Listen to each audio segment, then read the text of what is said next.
Hello, and welcome back once again to Infinite Jeff, the project where I, Jeff, read the book Infinite Jest to you, pointing at you. Well, I'm pointing at the microphone, but through the microphone, it should be pointing at you. I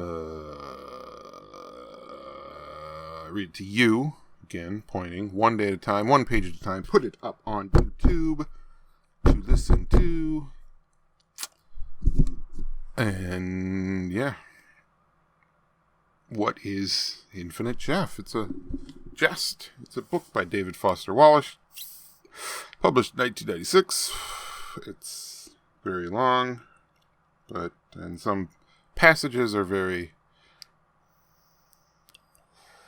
singularly detail-oriented.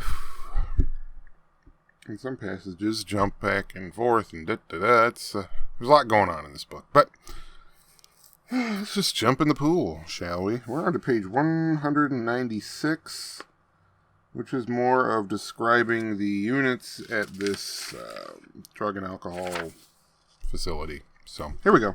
Page 196. Privates. I told you it was gruesome. Ugh. Yeah, ugh.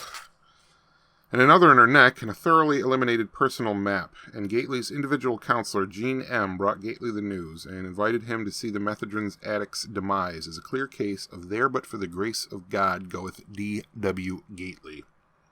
Unit number 3, across the roadlet from number 2, is unoccupied, but getting reconditioned for lease. It's not boarded up, and the Enfield Marine maintenance guys go there a couple of days a week with tools and power cords and make a god-awful racket.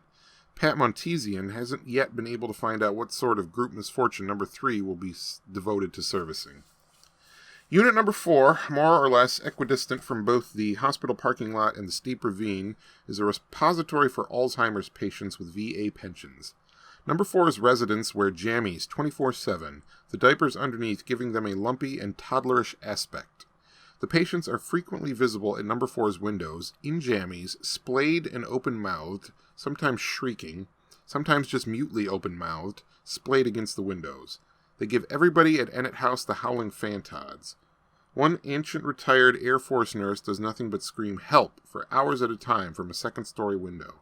Since the Ennett House residents are drilled in a Boston AA recovery program that places great emphasis on asking for help, the retired shrieking Air Force nurse is the object of a certain grim amusement sometimes. Not 6 weeks ago, a huge stolen Help Wanted sign was found attached to number 4's sliding right below the retired shrieking nurse's window, and number 4's director was less than amused, and demanded that Pat Montesian determine and punish the Ennett House residents as responsible, and Pat had delegated the investigation to Don Gately. And though Gately had a pretty good idea who the perps were, he didn't have the heart to really press and kick ass over something so much like what he'd done himself, when new and cynical. And so the whole thing pretty much blew over.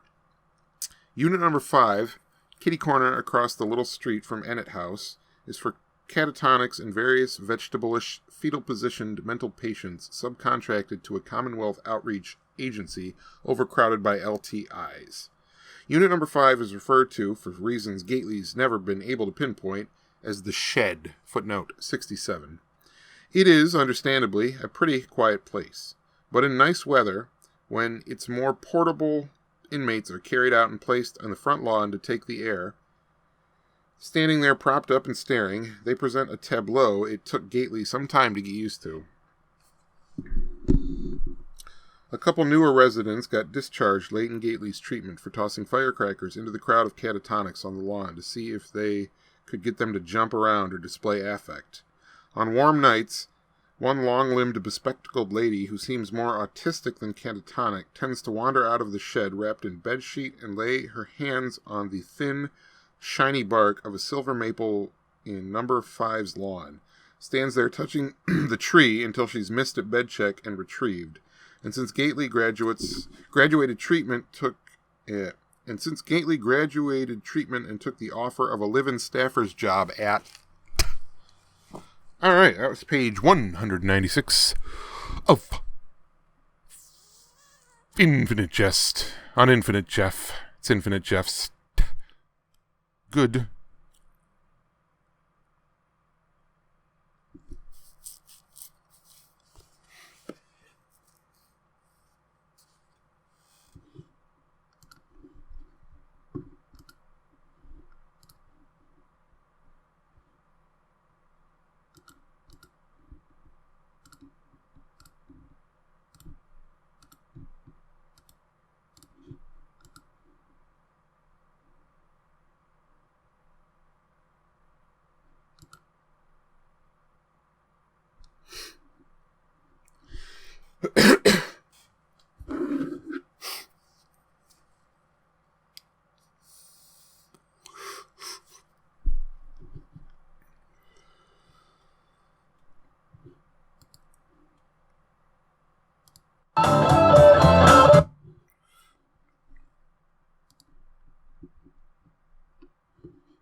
Good night.